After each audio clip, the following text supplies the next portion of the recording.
What's going on, Star Wars fans? We are here. It is Wednesday night. Tonight on Star Wars Jedi Chat, we're asking the question I never thought I would ask. Are the sequels actually getting better with time? After reading Legacy and Shadow of the Sith, some of these missing pieces are finally starting to click. So we've got some new Starfighter leaks surrounding Ryan Gosling's character and a young Force user caught up in the action. So that should be fun. And then finally, obviously, Ahsoka Season 2. Hayden Christensen's talking about Natalie Portman. He's talking about Samuel L. Jackson. So without any further ado, let's get this started. I'm Ron. This is Derek. Oh, hi. That's Mike. And our special guest tonight, Ryan. What's going on, fellas? Hey, how's it It's going? good to be back. I missed you guys. Yeah, we missed you as well. So, Ryan, go ahead and tell everybody a little bit about yourself tonight and what you got going on. Absolutely. I'm Skywalking Ryan on YouTube, Skywalking Ryan 182 on Instagram. I do live streams every Thursday, 5 p.m. EST. I'm currently playing Outlaws. I also like to cosplay. I've been doing that for almost 2 years now. So, yeah, you can find me doing stuff like that if you're interested. Nice. Yeah, I love so talking Star Wars. Yeah, go over and check his podcast out. It's really cool playing the games, and he does a great Han Solo. We met at Rebel Scum Con, so it was really cool. Yeah, thank you. Yeah, absolutely. How you liking Outlaws? It's fun. I really enjoy. I think it's a great game overall. I've never had any issues with it that a lot of people have. A lot of side missions though. I'll just say that. Yeah, a lot of side stuff you have to do. Yes. And I'm someone that loves the big missions, but it's still fun. Yeah. No, I liked the stealth aspect of it a lot. When the game first came out, people crapped on it like crazy. A lot of it had to do with a lot of bugs and stuff that were happening, which I didn't get any of. So I was loving the game, and everybody was like, "Oh my god, this game is Star." I don't know. It was open world Star Wars. I could go across the desert of Tatooine and end up at Jabba's palace being chased by a crate dragon, and I was like, "This is so freaking cool." Yeah, it's amazing. Why wouldn't you want that? Living the Star Wars life. Absolutely. Yeah, and that's the fun thing about the games that I haven't been into yet, but I do watch all the stuff.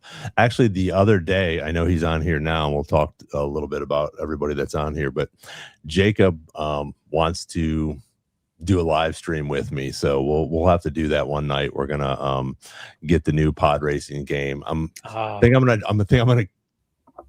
I'm gonna have to practice it a little bit before I go live. No. Yeah, absolutely not. It's got to be fresh. It's gonna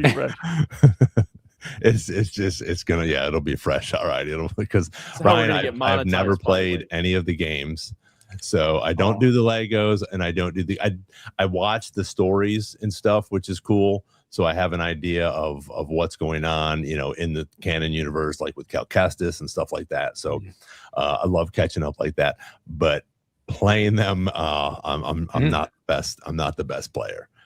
So, but anyways, Max Rebo is in the house. Jacob's in the house. 150 Thunder is here. Christopher Wright, welcome. Papa Boz. Who else we got in here? Lane is here. April is here. Jessica is here. KG is here. Nathan is here. Thank you guys so much for jumping on. Jan's here, and Chopper Base, you're on time. What's going on? Something's happening with Chopper Base is here on time. So you had to see the shirt. That's why the Iowa Wookiee. That's what it was. Nice. Had to be the shirt. Which this was the official.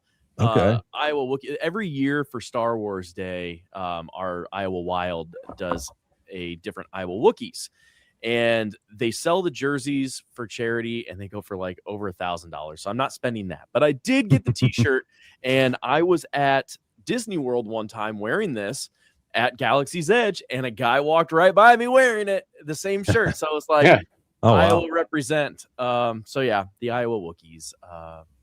There you go. That's pretty awesome. I do have to. So before we get into things, everybody knows I'm a big collector. Rebel Scum Con, I showed a few things that I had brought home with me, but I got a couple things in the mail today that are pretty freaking badass. So one is the actual speeder. Oh, nice. Yes, the actual speeder with the pilot. With the, that's awesome. That's so cool. Might be even better. So that's a little more clear. Yeah. So I have those. Oh, I got the original rank. Oh, nice. Ooh, that's so awesome. Wow. Aha. So yeah. And then down there. And then I got what goes along with this. Oh. Oh. Wow. Hey, sorry, I'm calling it the original name. Oh. It is Slave One, ladies and gentlemen. That's from 1980. I think it came out in 84, even though the movie came out in 83. I wasn't alive. That is None cool. of you were. Mike definitely wasn't. That's awesome. That's awesome. A gentleman I met is actually a police officer, works at one of the places there, and his name's Brock. Hopefully, shout out to Brock. I was hoping he'd jump on here tonight so he could promote his store or his buddy's store that he works at. So great guy, great salesman, obviously. Got a bunch of stuff from him, but got the classic stuff, which is awesome. So really thankful that came in. I'm going to go ahead and display that obviously after tonight. So should be fun. So, all right, let's get into it. Ryan Gosling, Starfighter. Total babe. We got some new news. Wait, I'm sorry. One more thing before we have to do this. We have to Dolly unfortunately passed away. Big news, obviously everywhere, but especially here in Nashville. So I did not make this. Somebody else did it, but I thought it was pretty cool. I was like very appropriate for what we do. So we also lost Tim Curry. Yeah. Today. Yes, today. Yeah. So crazy. So anyways, all right. So Starfighter. Mike, you want to start us off on some of the new news that we got for this leak in reference to a fight that Ryan Gosling's character Cade is in, and his little buddy there might be helping him out. Yeah. So a lot of Starfighter stuff. I mean, Ahsoka season 2 has been the topic of conversation since D23 because of the trailer, and the trailer again is still amazing. But I guess D23 pushed Starfighter to the side a little bit. Now there's this huge leak that comes out about this fight sequence in a nightclub, as the leak calls it, but it's sort of like a fight club, if you will, where Ryan Gosling... talk about it. True. Ryan Gosling and Flynn Gray's characters, both of them walk in, and they're met sort of... They know the owner, and this is coinciding with previous leaks about this Belle character, who is actually going to be played by Eva Mendes, who just happens to be Ryan Gosling's real life wife. And she's going to be this 650-year-old nightclub owner, sort of, and they're going to have some past relationship that you don't really know about.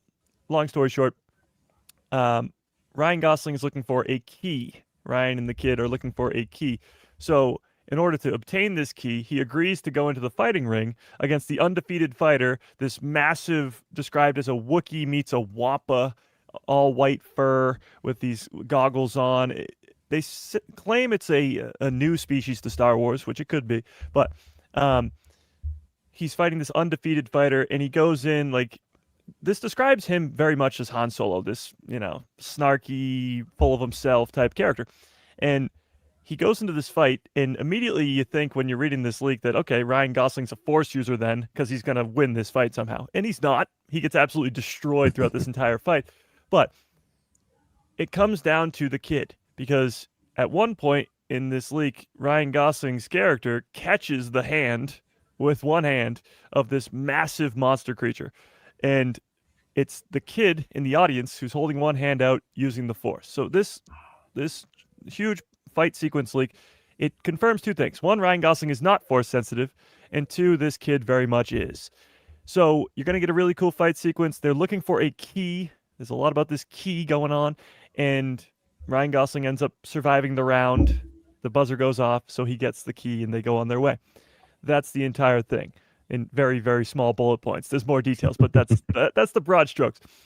So Flynn Gray, this kid character, is very much a Force user and seemingly powerful enough to stop this giant creature from absolutely decimating Ryan Gosling. So these Jedi leaks, this hidden Jedi temple on Adaria type stuff that we got from months and months and months ago, are getting more backing to them because of this, where this kid is clearly Force sensitive. His mom, who's going to be played by Amy Adams, a Force user with a lightsaber. Mara So possibly Mara Jade. It's all kind of connecting here. And the best part is the one image that we have, the official image, I suppose, of Ryan Gosling and Flynn Gray that Shawn Levy posted on his Instagram or whatever that was, shows the two of them filming on the Mediterranean Sea. And Ryan Gosling's face is completely beaten up. He's got bruises all over his face. And the question at the time when that was first released was why? Why is he beat up like that? And this sort of tells you why. He got destroyed by a Wampa meets a Wookiee type character, and that's where we're at. So there we are. Thoughts, gentlemen? Do you think they're going to do any Easter eggs for like Luke or anything on Hoth? I feel like it'd be pretty awesome. Maybe. If it's more like a Wampa, then yes. The cool thing is there could be a ton of Easter eggs in this building because it's not just one fighting ring. It says it's like multiple. So there could be other creatures fighting in different rings. And of course, it's going to be like a cantina type where there's just going to be countless aliens involved in here. So there'll be plenty of Easter eggs and references. I just don't know if they'll go directly to Hoth and the Wampa specifically. Yeah, I don't know. I was trying to pull that picture up but we've all seen it. I mean, it's the main picture that we've gotten from this movie where Ryan does have a bunch of bruises on his face, and I'm sure that's exactly what that is. And like you said, I think it'll be from the beginning. This will be sort of in the beginning there where he's, or what do they call it, the first or second scene, or however you want to look at it. But I think that'll be part of it because they're building this up, and then he's gonna.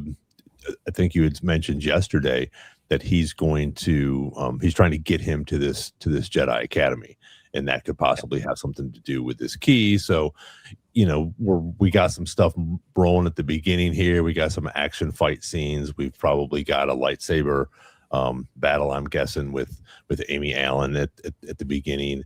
But this will be a fun thing to see, Ryan and. That's his character in most movies, I think, which is sort of funny. He has that little witty part about him that he's talking smack to people, or he's just being silly. So I think that will be a fun part to see. Probably him open his mouth, get his ass kicked, and then Flynn Gray uses the Force and is able to stop that. Fight for a second, and then he survives, like you said, and we'll move on from there. But that should be a pretty cool. I think it's almost like the Jarek match, which was sort of like in Mandalorian and Grogu have a fun thing. So yeah, I think it's very similar to that with more of an objective, I guess, which is this key and more of a mystery as to what that key actually pertains to. So yeah, for sure. Ryan, what do you think? It sounds a lot of fun. A Fight Club sequence, that sounds amazing. And it kind of reminds me of, Grogu and Mando in, what was that, episode 2? I think it was a season 1 where Grogu stops the Mudhorn. Yeah. Kind of reminds me of that. And you said Wookiee meets Wampa. I mean, it's probably not, but I automatically thought of the Yuzum. The Yozum? What's that from? It's a creature that hasn't really been used in Star Wars much. It was in the very first expanded universe novel, Splinter of the Mind's Eye.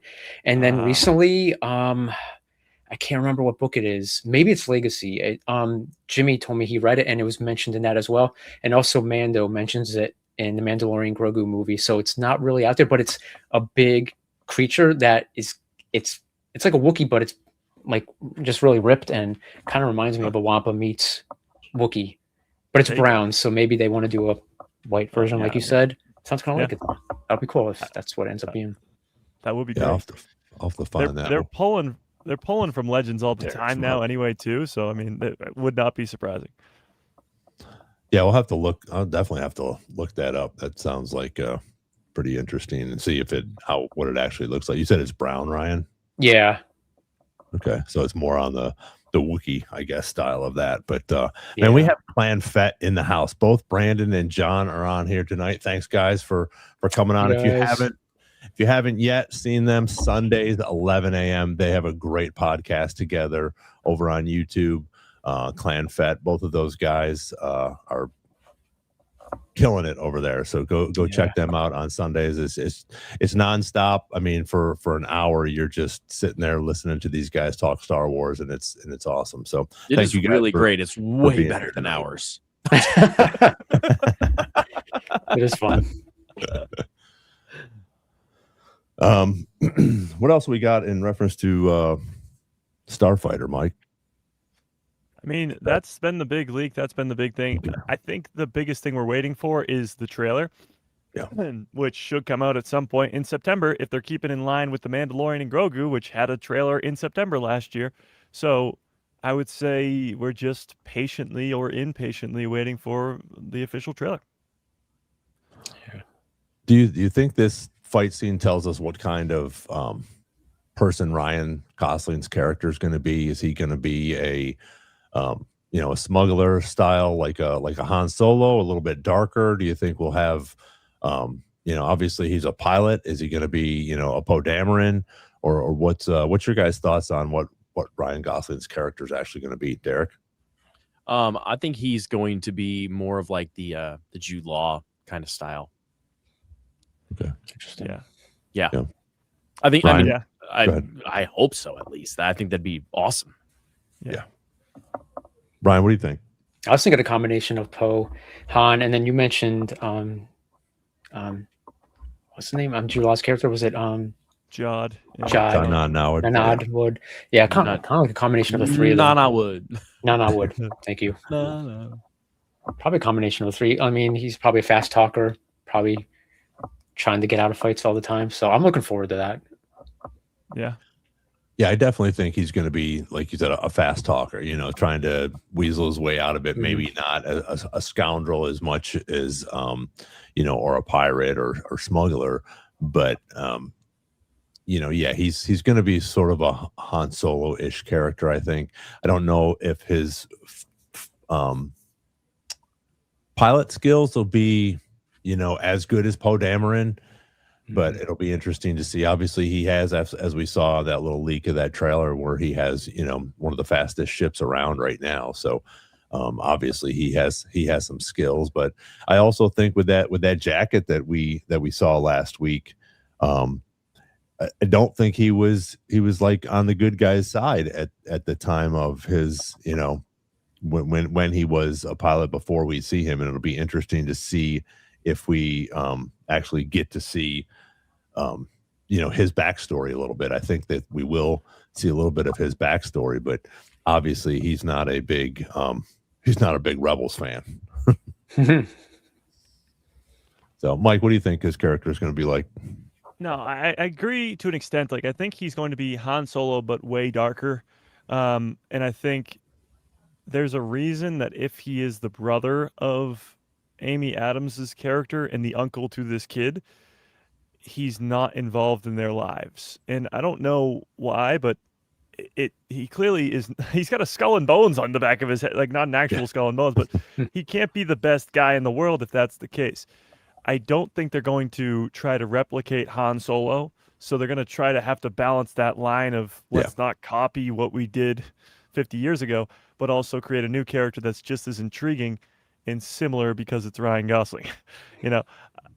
I guess the big question is, will this character transcend beyond Starfighter, or is it just going to be a one and done character? Because if it's going to be a one and done character, he might be a really, really bad guy and then make a sacrifice towards the end of the movie. That's what I think, because budget alone for him to continue being in Star Wars is going to be super, super difficult. True. Oh, for Ryan? Yeah. Yeah. And like he doesn't. Does he have any movies that he does like multiples of? No, not really. He's Not not a yet. franchise kind of guy. Yeah. Well, So that being said, he's joined now Star Wars and Marvel within the last year, so he's now a franchise guy. yeah, I mean to a point, but like Yeah. who like at this point you'd be stupid not to join those two franchises. But Yes. like doing multiples in those, I just don't see a lot of that happening. No, I could absolutely see him coming in, sort of, being a bad guy, making a sacrifice towards the end, and then this Flynn Gray kid walks out with the Force, a lightsaber, and the fastest speeder in the galaxy, or fastest starfighter in the galaxy. Like I could see it setting up this kid for a big future in Star Wars, rather than setting up Ryan Gosling for a big future in Star Wars. Yeah. Yeah. Like KG Makes says, sense. he's from the wrong side of the tracks, but Brandon's got a cool little.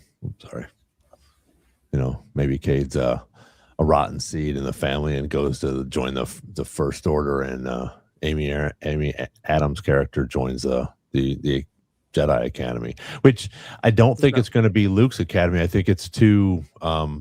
It's not the right time frame. Is that correct?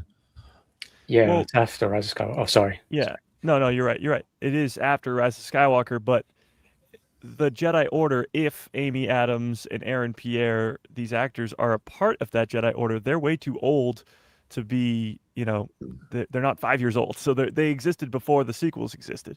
So they could, in fact, be connected to Luke's temple. I don't know if they will. It seems as though this is a very hidden Jedi temple, if that's the goal, is to find it. But was it going on at the same time? Could it be connected to somebody like a Cal Kestis? Could it be a hidden temple that's been hidden for a long, long time? And maybe Amy Adams maybe Amy Adams has red hair because Cal Kestis had red hair? No. Maybe. So, well, and I think it's too, and like you said, their ages are not going to line up with Rey's Academy either, because Rey's Academy, if we're going on that timeline, is what, 4 or 5 years in the making at this point, correct? Yeah, so like, and they're a lot older than that, so they had to go somewhere else. It's like too early for Rey, too late for Luke. I don't know what's going on here. Yeah, it'll be interesting to see where that falls if we do get something, because I now that we're getting, as we get into some stuff later with the sequels, I think that we could possibly either have a mention or even possibly see Rey by the end of this movie, especially a mention of where they're going to go to, because if they go to this Jedi Academy that they're looking for, it could possibly not be there anymore, because I don't know if it's going to be Rey's, because of Aaron Pierre and Amy Adams already being these Jedi at the time. So, and then that's it too. We don't have any information on Aaron Pierre's character at all, do we? No, other than the one mention of him in a leak from months ago that had him fighting Mia Goth with a lightsaber, sort of implying that Shawn Levy, who confirmed to us that Tom Cruise came in on a helicopter and filmed the scene, a lightsaber duel, that lightsaber duel in question seems to be Mia Goth versus Aaron Pierre. And that's really all we know about his character at all. And he's killing it right now in Lanterns. Lanterns is off to a great start if anybody's watching that. But so to see him as a Jedi would be really cool. And that seems to be his setup right now, at least. Or a lightsaber wielder. We can't really assume they're Jedi at all. But yeah. Well, and that's my thing too, is Finn Gray is coming out. I mean, he's obviously a pretty powerful kid at this point, if he's doing this, and it'll be and was this all set up for that? Where did they talk about this fight beforehand and say, hey, listen, if I start getting my ass kicked, can you help me out? Or is this kid just making sure his uncle doesn't get his ass kicked and he does win this fight? But the power that he has in this, it seems like you were talking about, Mike, it's not like he's not like fighting some humanoid or some little scrawny dude. He's fighting this big, huge beast that is the champion of whatever this fight club, and now he ends up winning. So how much power does this kid have, and where did he learn it from his mother since he was born, or was there an academy that he went to before, or so that'll be interesting to see where he got these powers and how he learned them. Yeah, for sure. There's a lot of mystery about every character in this movie, and that's what's intriguing and also, frustrating at the same time. Well, and that's what we've learned with, a lot of the stuff like we've talked about with Mandalorian and Grogu. It's like we have all this stuff. Even when we get this full trailer, I don't think it's going to be anything that we're going to be like, oh, okay, now we know what's going on. Yeah.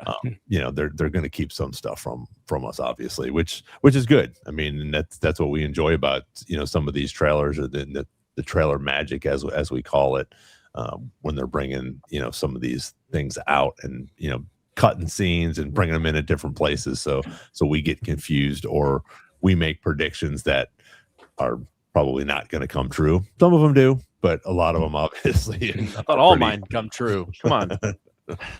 I'm like 100% right now. But yeah, hopefully, like you said, within the next month or so, I would figure that we're probably going to get that at least, probably even more of a trailer than what they got at D23. I would think it should be like a full 2.5 minute trailer to coincide with, like you said, the Mandalorian and Grogu trailer that dropped before that movie. Hopefully, we'll get this trailer as well, and maybe another Ahsoka trailer too. Yeah. So, speaking of Ahsoka, I think this is pretty big news that Hayden wants to bring Natalie Portman, or says that she's interested, and we want her. Taxes. Oh yeah, everybody. Oh, Ewan McGregor. I mean, all of them would be amazing to come back, and it'd be interesting to see. So, sorry, I'm going to take a quick left because I saw the thing about Timothy Olyphant coming back as Cobb Vanth, but now they're saying it's because of the Legos. Yeah, do we think that we're going to see him in live action again? Ever? Yes. Anytime soon? Probably not. I don't think he'll be in Ahsoka season 2. I guess that would be my answer. Yeah, hopefully we'll see him if we get a Boba Fett season 2, something like that comes around would be fantastic, because again, he's a great actor. I mean, I just got done watching if you haven't seen that, Lucky is on Apple, but he has a great part in that as well. He's just such a great actor, and it's funny when you watch his interviews that we've watched before. I mean, he's not a great secret keeper. He gets a little flustered, probably on the NDAs, and like, oh shit, what can I say? What can I say? Which is pretty cool. But yeah, I would love to see him come back in a Boba Fett, or even hopefully in the Mandoverse if that comes to fruition. But I think we could possibly get a live action before we even get Dave's movie coming out to possibly build that up. But yeah, I think you're right, Mike. I don't think we'll see him in Ahsoka. Those two stories he doesn't fit into those two stories too much right now. Now, if everybody comes back to fight Thrawn, then yeah, you're going to need, him along with, everybody else in the Mandoverse. Yeah. I think he's going to come into play with something on Mandalore with Grogu. Could be. I do like that he's coming back for the Lego thing, though.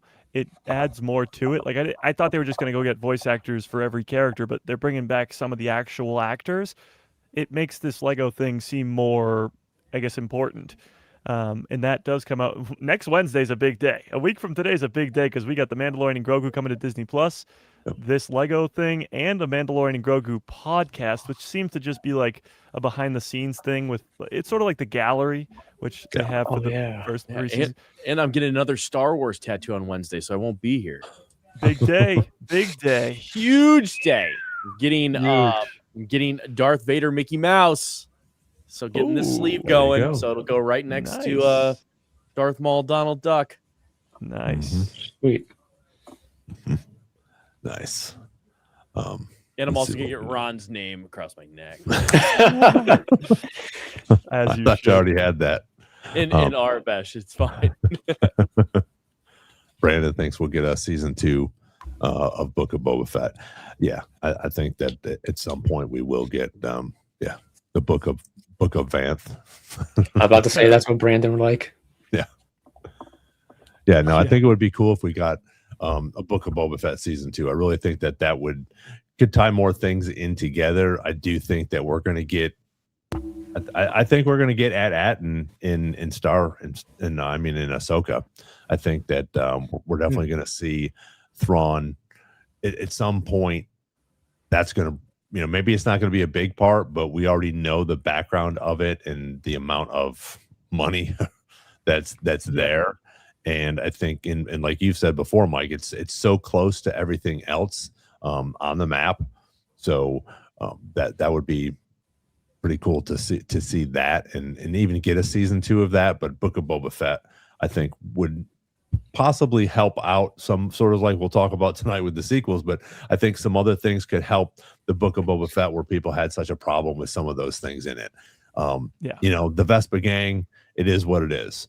Would we have liked to see, some more bounty hunters instead of them? Absolutely. But they're there. They're in the story. We have to make the best of it. So I think, if they do come back with the Book of Boba Fett, it will definitely probably answer some questions, and we'll see a little bit more of, possibly turning that into or a prequel style of what Dave is going to bring out, because you can bring those other characters in together, just like they already did with Mandalorian and Grogu, Ahsoka. They were all tied in there together, so that could definitely be a little bit of a prequel to Dave's movies.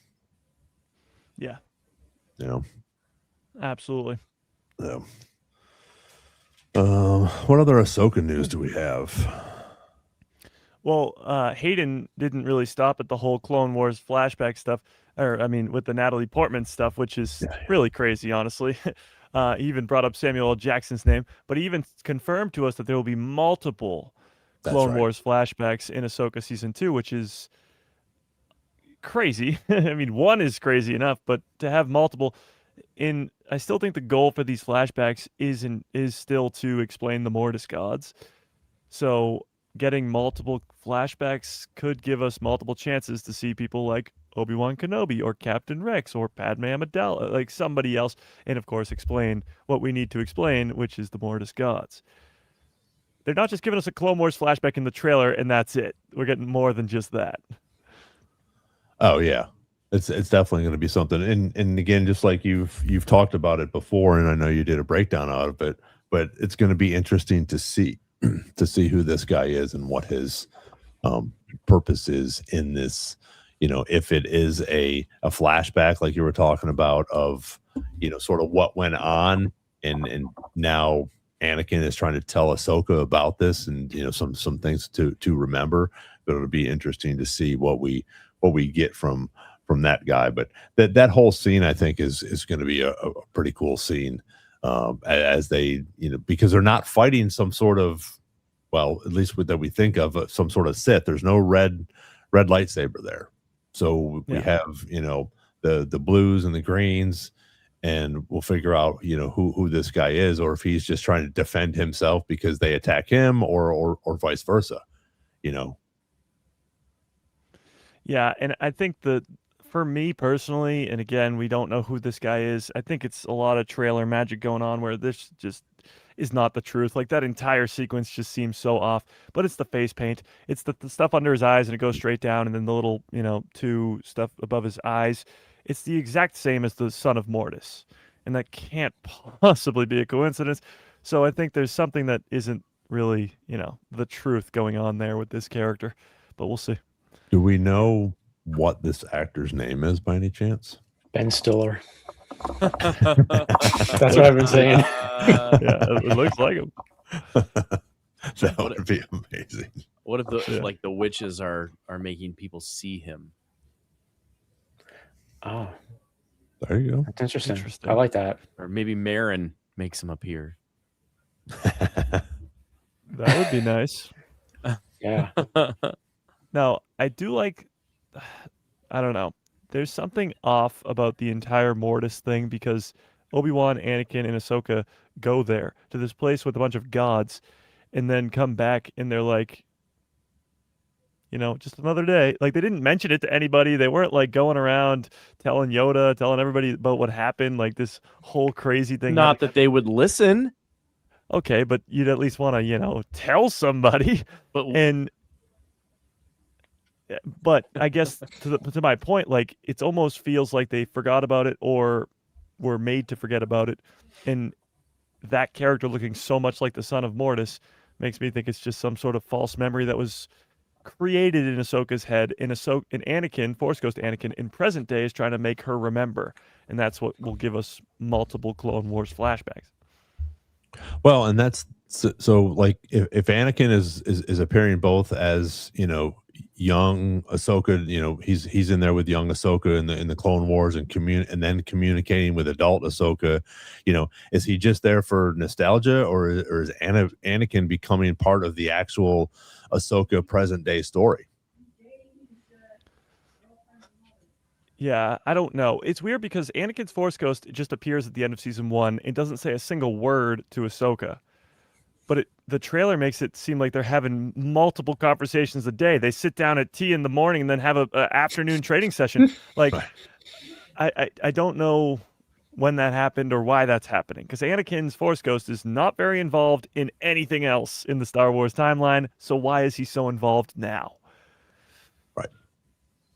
Well, but I think he's involved now because of Ahsoka. And I think it's a little bit more of what's going on Peridia, because you do have the Mortis gods. You have a lot more of the Force sensitive or Sith sensitive, negative stuff up on Peridia. So I think that's probably why he's sort of becoming a little bit more involved in her character, especially if we do continue on the path of the Mortis gods.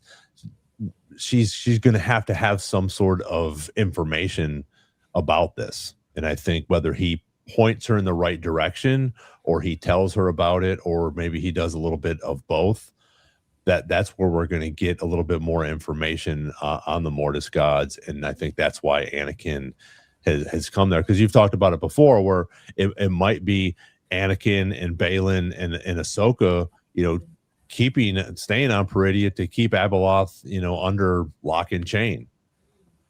Yeah. There needs to be an explanation for Force Ghosts, but specifically Anakin's Force Ghost, because of his lack of appearance in anything else. And he's the chosen one, so he should be involved in the sequel trilogy events, and he's not.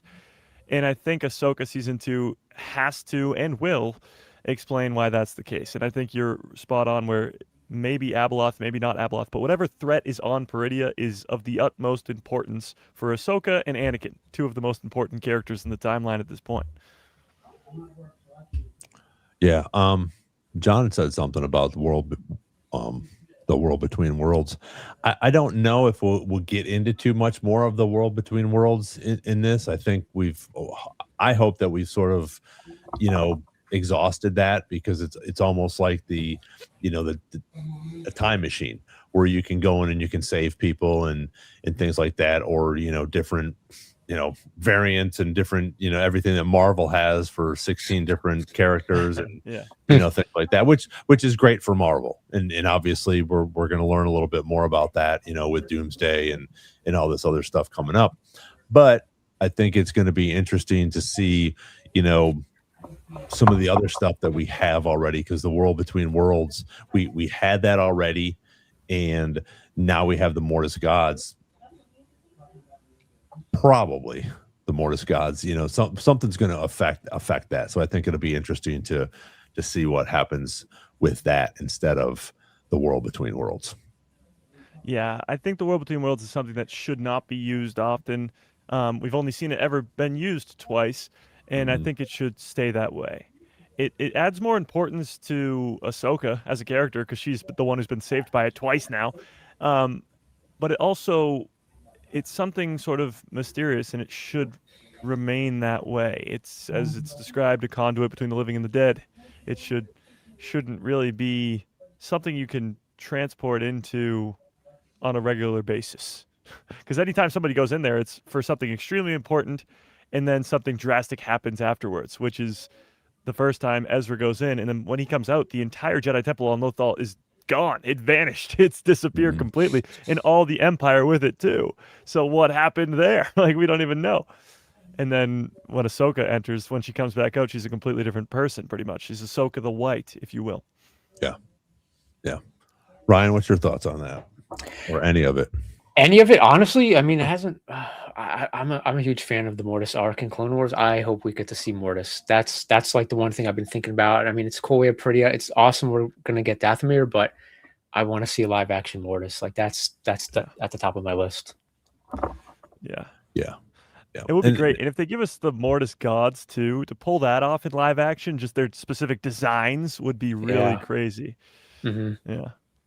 Well, and I think they have enough CGI stuff now that they'll still be able to pull that off pretty cool. When we get into that, because you see Baylan and Shin in the snow, along with some other stuff going on there. We get to see Ahsoka and Sabine open up that thing on the side of the cave where whatever that is. I'm sure it has something to do with the Mortis gods in the side of the mountain or wherever they're going into. So I definitely think that I almost think you have to at this point, hopefully, especially when you ended Ahsoka season 2 that way that you did, just standing on the Father's hand, knowing that that's the Mortis gods, and Baylan looking into the distance and seeing the mountain with the light on top of it over there. I mean, what else could it be? Now, it might not be Abeloth. It might not, they might have something else, because when we saw that Mortis arc, they really didn't. Did they talk about Abeloth? I forget if they did or didn't. Was Abeloth mentioned? There's no mention of her, right? So she's not in canon yet, correct? Yeah, right. Yeah, she doesn't exist. Yeah. So, like we've talked about before with Thrawn and some of these other characters coming over, or even new characters like Ahsoka, we might take them in a different path, but hopefully it's in a path that is satisfactory to most of the fans. You're going to get some haters, but hopefully I think that would be, if we switch it up a little bit. Same with like Amy Adams' character. If she is Mara Jade, are they going to stick with the hand of Palpatine and then Luke's wife, or are they going to switch it up a little bit and sort of like they did with Ben, he's not it's a whole different Ben Solo in the expanded universe than it is now in canon. So no, Angie, I think you're right. I would hope that it's Abeloth, because we have a bigger threat now here. Thrawn's gone. Thrawn scared the shit. He's gone. He's like, there's something on that planet. We got to go. I don't care. Baylan's not coming back. We don't care. Let's just get let's make like a tree and leave. Yeah. You got to imagine too, because Ezra tells us that Thrawn woke up the Great Mothers. So when Thrawn wakes up the Great Mothers, Thrawn's first question is, what the hell happened here? And the Great Mothers are going to tell him what happened, so he knows what he's running from. He knows what threat looms on Peridea, and he knows why this Night Sister, which once was a kingdom, is now a wasteland. So he's gonna, be like, let's get out of here, guys. I don't want to deal with that. If these Night Sisters weren't enough to stop that threat, then I'm definitely not. So let me get as far away as possible from this place. So I do like that idea that Thrawn knows and we don't. And maybe because we're getting 2 stories at the same time in season 2, as Ahsoka and Sabine figure it out, maybe like at the same time, like as Ahsoka and Sabine open a doorway to whatever, or Baylan Skoll is going wherever, then Thrawn is explaining to somebody in the main galaxy what happened on Peridea. Like sort of how they do it in movies, where one character is explaining what's happening while other characters are seeing what's happening, and you get the explanation at the same time. It would be a cool crossover because they're 2 very different stories happening in 2 different galaxies, but Thrawn knows what's happening in the other. Yeah. Well, and it'll be interesting to find out if any of that information, which I don't think it will, gets passed on. Maybe if Sabine lives and she goes back to the regular galaxy. But what will, and if it is Abeloth, does Thrawn has he seen that? Has he seen Abeloth? Or does he just know that there's something really crazy going on there? And then when Sabine comes back, or they end up, fighting her and hopefully winning, Sabine comes back and tells a story. It's obviously Thrawn's going to be around for a while, so it'd be interesting to see if he does get that connection again to find out what happened or what that was on Peridia while he was there. Because obviously, as much of a badass as he is, he was scared of it. So yes. I really do think, and like Angie said, I think it is. I think you're right. Yeah, I think why would Dave put it in there? And to not be Abeloth, I think, which that would be sort of silly to build this all up and then not have Abeloth in there. Even if we don't see her, maybe there's just a mention of it at some point and they go in a little bit different direction. But I think everything they've brought into, and Dave's done a great job bringing everything from Legends into canon at this point. Yeah. And I think too, like with the whole, will Sabine Wren go back and tell the others about what happened here? I think she could and probably will, but they won't care because there's other fish to fry. Thrawn is a bigger threat right now in the main galaxy, and then the First Order comes, and then Snoke comes, and then Palpatine comes. So it's just this never-ending, holy crap, we got stuff to deal with over here, and that we can't deal with the Abeloth stuff. And we're assuming that Ahsoka is at least going to put a Band-Aid on the situation for a while with whatever she does.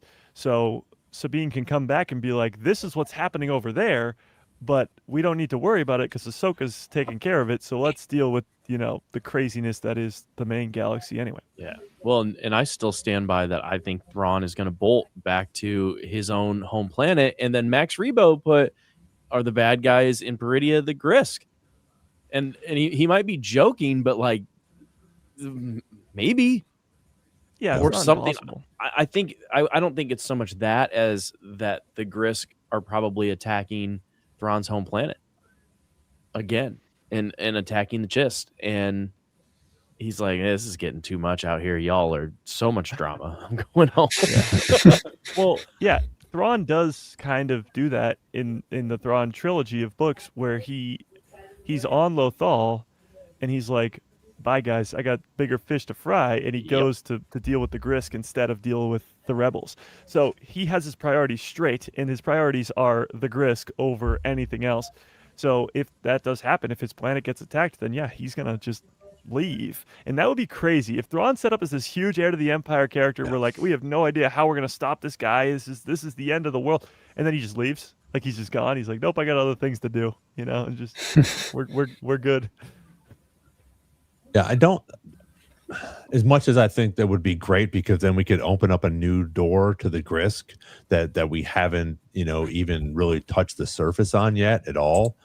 But I think, like you're saying, Mike, I don't think that he's gonna bring him in and then we're gonna go and he's gonna leave, because I do think that he is going to be either the person that sort of helps the First Order get moving, or the opposite. He's like, you know what, you guys got this whole thing going on.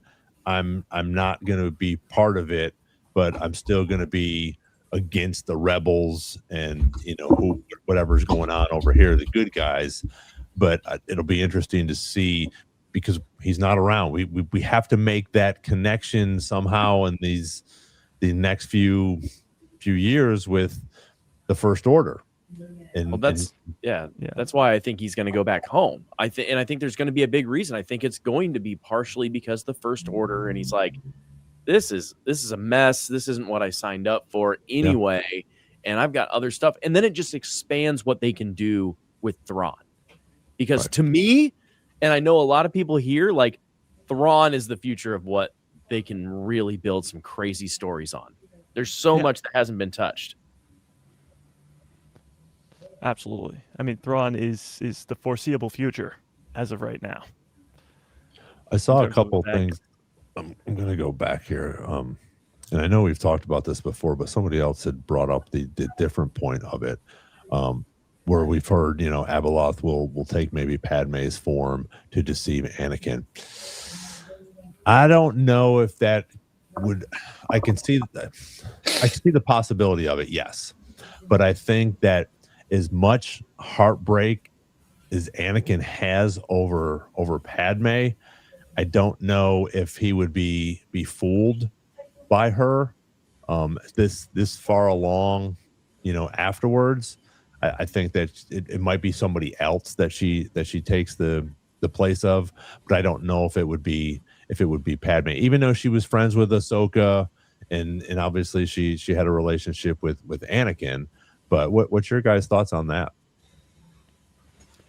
I did hear about that. I remember speculation about that last year, and that Natalie potentially filmed stuff for Ahsoka. I don't know if it was just for general, Clone Wars flashbacks, or if it was Abeloth, but I do remember hearing about that.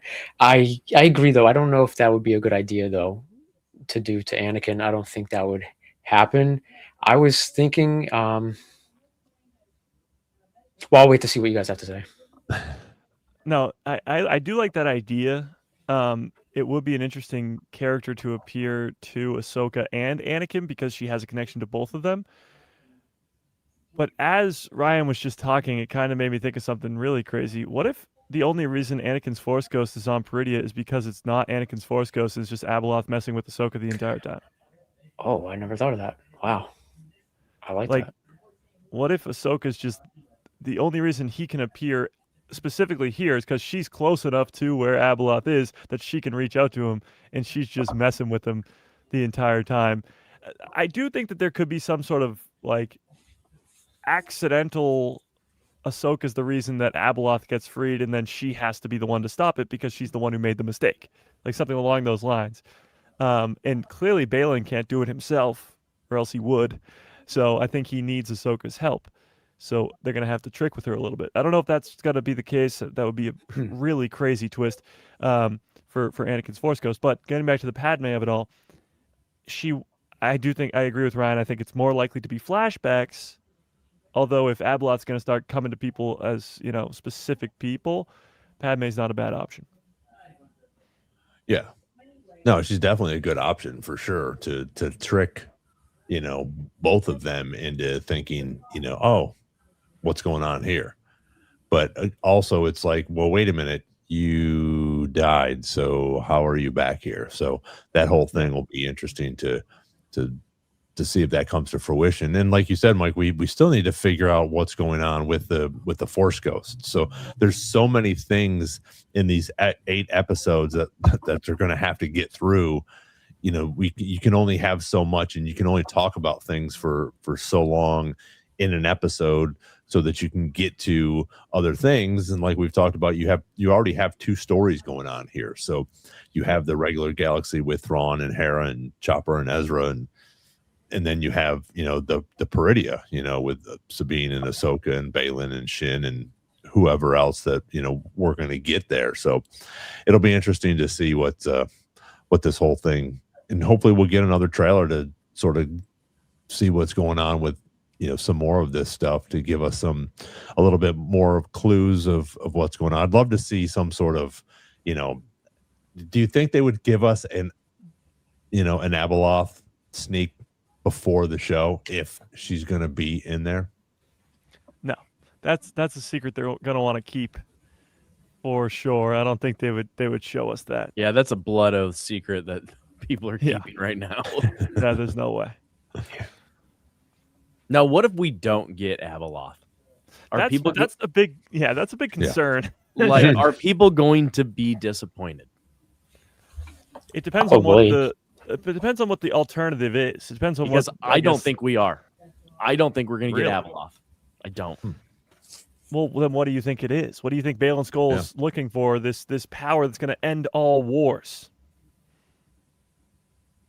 I don't know. I think. Well, here's the thing. Even if like it is Abeloth, I don't think we're going to see Abeloth unleashed. Like I could see, oh, hey, this is what we're looking for, or this is what he probably doesn't know necessarily. Obviously, if he knew, then it would be done. I think that they're going to find some clues and some hints, and there's going to be a big battle, and that's going to be the climax. It's not going to be Abeloth.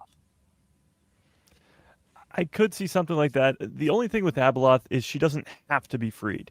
The way you can show the strength of Abeloth without having her let loose across the galaxy is by having, I guess, a flashback sequence or something along those lines to explain how she destroyed Peridia and the entire galaxy she already lives in. Because there's a reason she's in prison in the first place. So you don't even have to let her free to show her true power, because she destroyed this entire Night Sister kingdom here. Dave Filoni has described the Peridia galaxy as a dead galaxy, so she's the one who killed that galaxy. You could just give us flashbacks to what she's already done instead of letting her loose. The only reason I'm so keen on the idea of Abeloth is because I can't think of a better idea, because I can't think of what could also be another option. And there could be another option. It could be somebody new for all we know. I mean, it doesn't have to come from Legends, but it's the best option right now. Angie asked if they did unleash Abeloth, what would she look like? Sigourney Weaver in Ghostbusters. You know, when she's like floating. Yeah, that's it. That's what she looked like. Well, I would hope that she, because if you look there, I mean, the similarities, at least in the hair color and whatever, Shin Hati would be the perfect host for Abeloth if she is indeed a person who's going to, you know, Anne take Hathaway. over someone's body. She does want to join Star Wars. I know. What if that's Anne Hathaway? Look at her. Kind of looks like her. What do you think, Ryan? For everything, I guess Anne Hathaway as Abeloth, that would be cool. It's a tricky situation. Just to take it back to what you guys said, like a lot of people I've noticed have been building it up, you know, like a lot of Star Wars fans do with everything. I hope it doesn't kill their experience for Ahsoka, because so many people have been talking about Abeloth being in it, and I hope they're not disappointed if she ends up not being in it or being what they think she should be. Yeah. Because, I mean, she's Legends, and it's their opportunity to do something possibly different, but I don't know. At the same time, people, I don't know, they'll be disappointed if it's not what they want. I just want Sam Witwer to be the son. That's what I want. That's what I'm looking for. Necessity, yeah. Yeah. Yeah, that I think that's going to be the interesting spot if the son does come to fruition, if it's not, you know, what Mike has broke down in his his breakdown. You know, is he going to do the voice if it's not him that's actually the son? But how amazing would that be if he shows up as a live action son and it's the actual actor Sam Witwer? Would be pretty freaking cool. Yeah. But at the same time, if it's only going to be a small part, I would rather them just have him be the voice, because if Sam comes into live action, I would want him to have a big part that will, you know, have multiple movies or multiple seasons, not just something quickly. Yeah, and with Maul in Solo, he's just the voice and not the character himself. So they could do that. Yeah. He doesn't have to be the face. He can just be the voice. Yeah. I wouldn't mind that. Yep, that's very true. Tim, what's going on? Welcome. Appreciate you being here. So one of the big things, I know we got a whole bunch of stuff going on with this new stuff, but, you know, Mike and I have, and I don't know if anybody else has read either Legacy or Shadow of the Sith in reference to the sequels, but there's some new stuff coming out in these books. And as everybody knows, I mean, there's a lot of controversy, you know, but with those movies and the directors and some of the paths that they took, and, you know, some of the names, and, you know, maybe one person actually taking the Skywalker name and different things like that. It's been not my favorite movies. I still enjoy them. The cinematography was great, but as this new stuff comes out, I'm starting to really enjoy these, and I've watched all three of them in the last week now, and it's been eye-opening for me with some of the new stuff that's coming out, and the emotions that I feel, you know, especially after reading Legacy, and Mike, tell me if I'm wrong, but when Leia died, spoiler alert, and when Chewie gets his medal, it was just like those two scenes for me, just especially because I'm an OG guy, those were still so emotional for me to see those things, and I've seen the move. I've even seen the sequels many times. Yeah. It's not like I don't not watch them.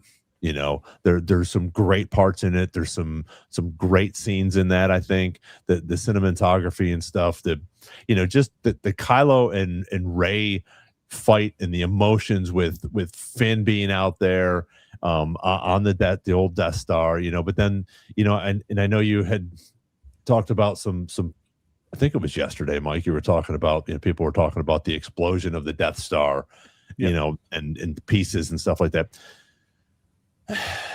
My thing with that is just this is science fiction.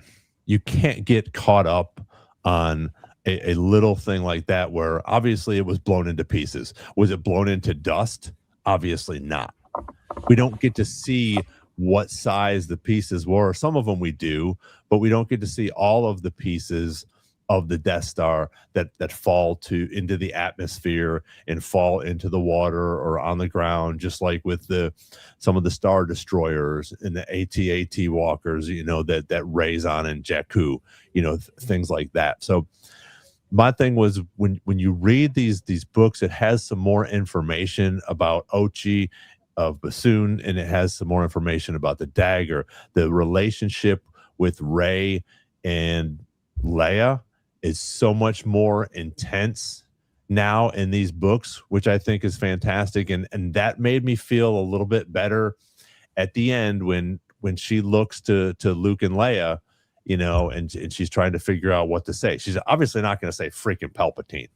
I'm Rey Palpatine. Yeah. No. How'd that go over for Leia when everybody found out that her dad was Darth Vader? Yeah. So I got a lot more, but Mike, jump in here and yeah, no, I absolutely agree with you. I think the thing you were spot on about was the second Death Star exploding, and I guess the complaint of there being a huge portion of the second Death Star on this moon of Endor, different moon of Endor, and it just so happens to line up with the dagger and all that stuff. The perfect example comes straight from the first ever Star Wars. When Alderaan blows up, when the Millennium Falcon comes out of hyperspace, they come out of hyperspace into an asteroid field. Those asteroids came from the freaking planet that got blown up by the Death Star.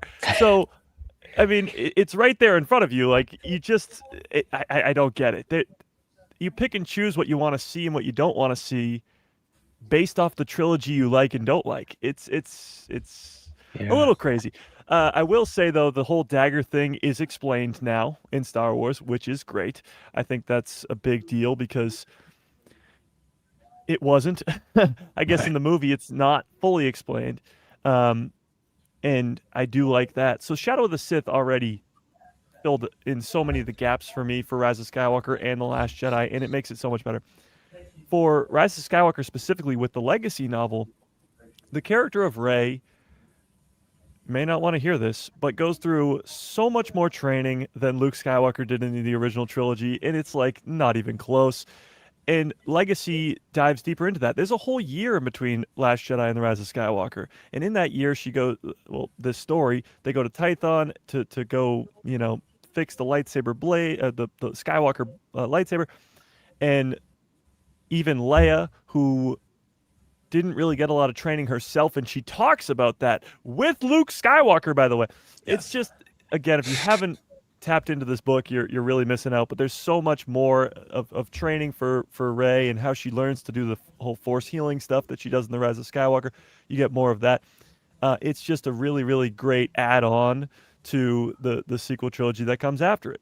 And the question that was posed to myself when I was talking about this yesterday on my live stream was, Mike, shouldn't you not have to read books to understand the trilogy?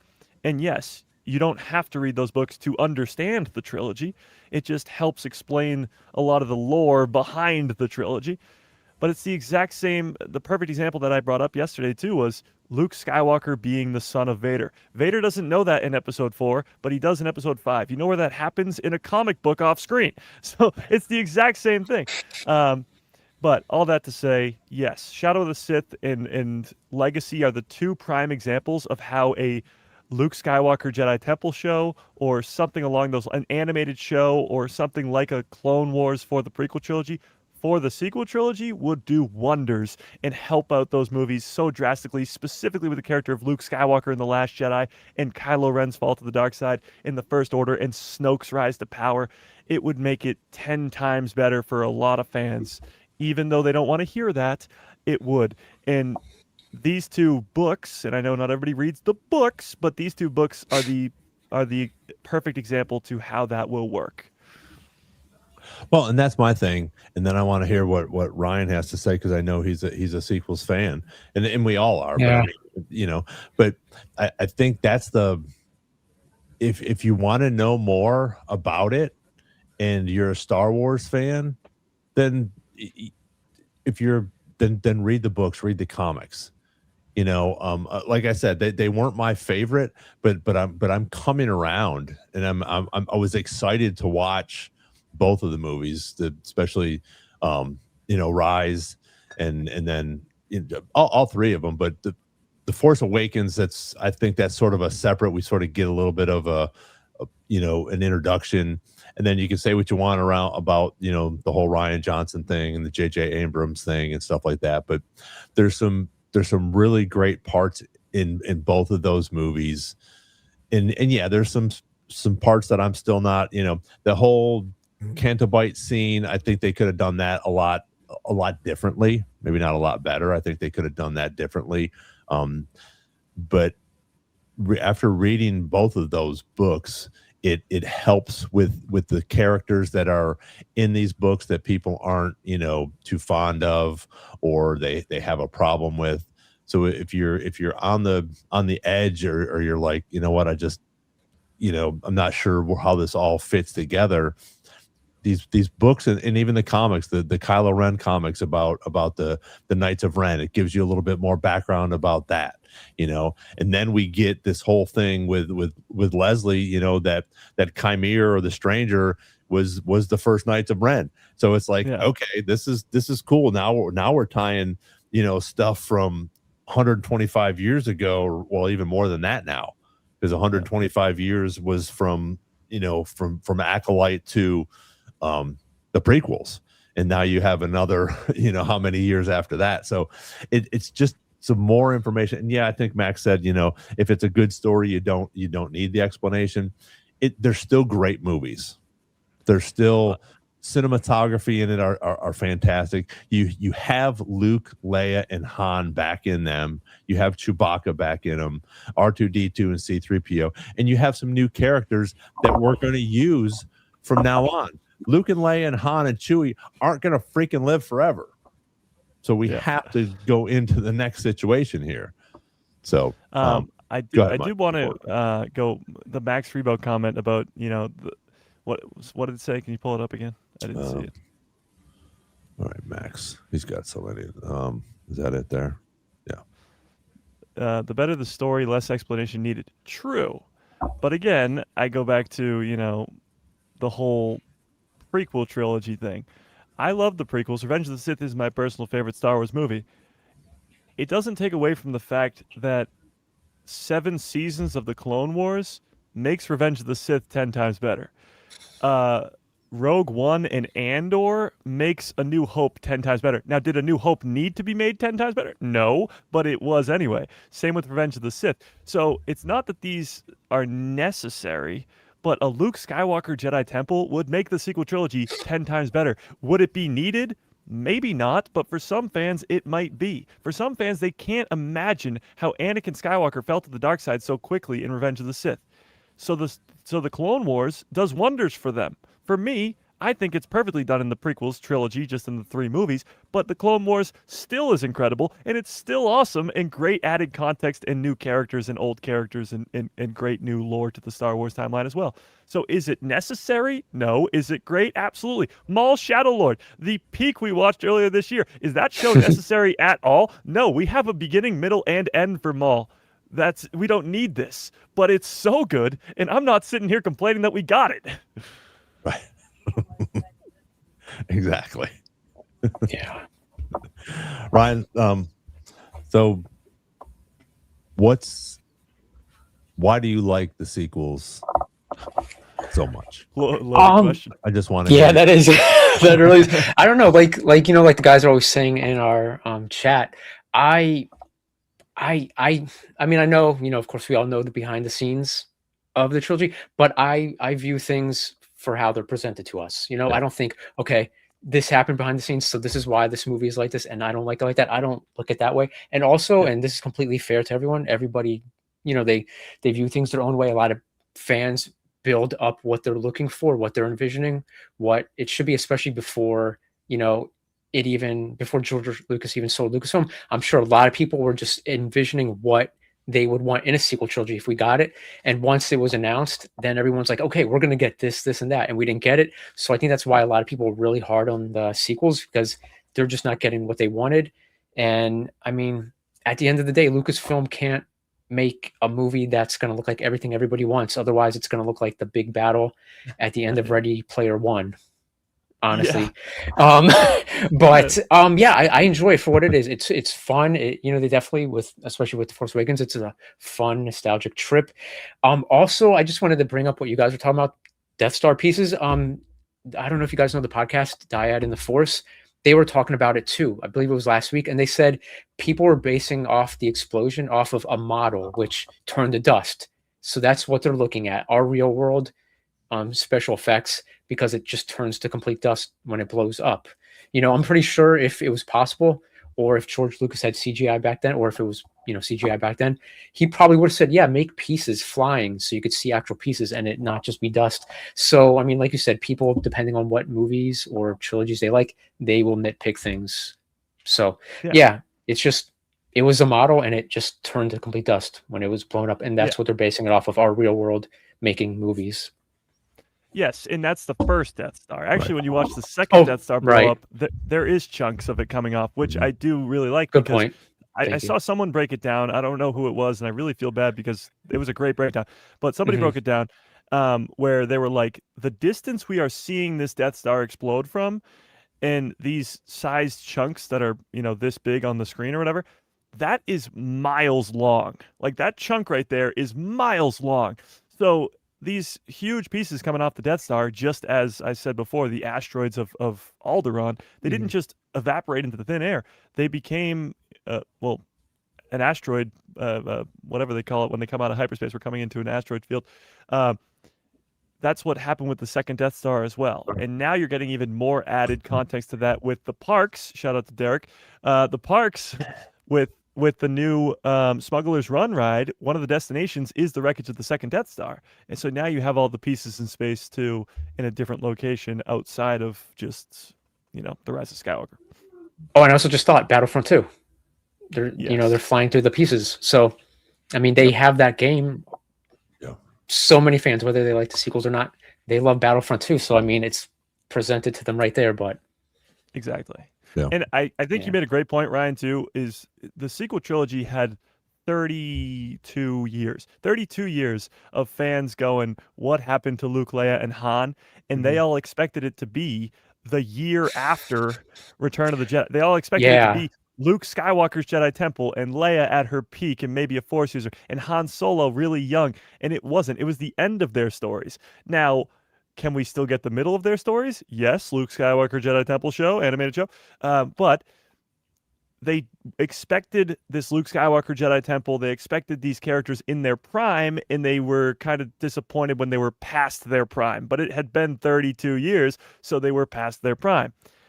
And yes, as Mark Hamill says time and time again in interviews, this trilogy was for the next generation of characters. The same way as, I guess, the prequel trilogy is for Obi-Wan, Anakin, and Padme, and the, I guess, original trilogy is for Luke, Leia, and Han. Obi-Wan is in it, but only for the one movie, and then as a Force Ghost a couple times. Anakin, of course, is in it as Vader, but Padme's not even in it at all. So you have that transition to the next generation. So people wanted Luke, Leia, Han, and they got Rey, Finn, Poe, and they were like, no, thank you. So it was a lot of expectations met with, what happened, I guess. Yeah. We have. I haven't seen. I guess was it Findor Moon. We haven't seen him yet.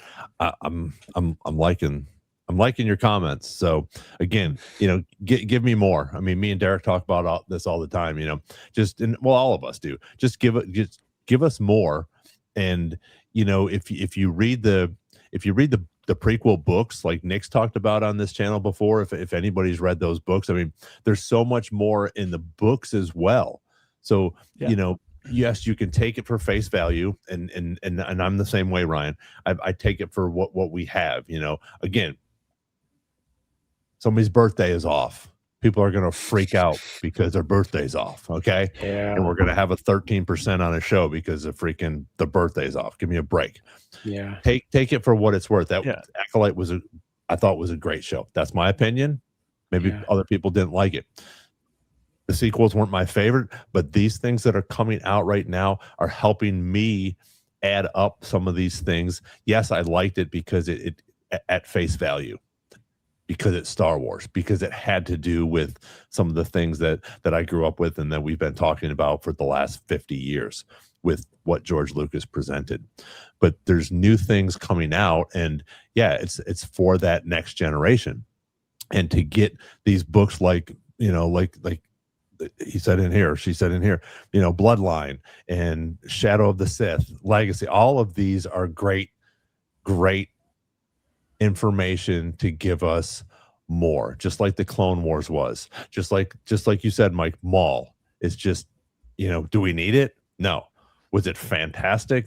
Absolutely. Did it give us more information? Same with the Tales. Tales of the Jedi, Tales of the Sith, Tales of the Underworld. Amazing stories. Did we need some of those characters? Did we need Barriss Offee? I didn't think so, but it was a great freaking story. So Derek, what's your thoughts on the sequels? I want to hear.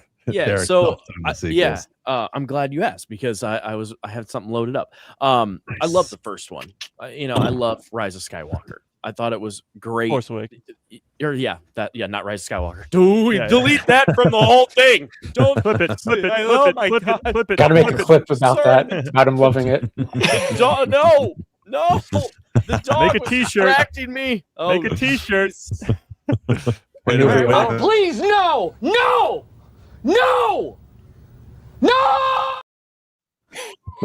Oh boy, I'm gonna be a Trekkie now. Lord Almighty. Anyways, I love the first movie, which is titled. I don't even care anymore. I don't even know. Rise of Skywalker. Yep. Continue.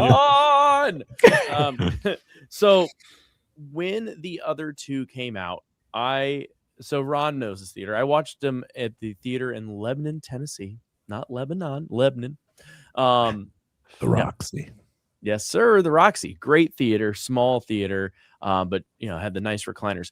And in the moment of the movie, I really enjoyed it because I took it for what it was. Both the second and third movie. I took it for the super entertaining Star Wars movie. It wasn't until I got to the car and tried to analyze what I thought that's when I started to have issues. Yeah. But in the moment of the movie that I paid money for, I very much enjoyed it. Yeah.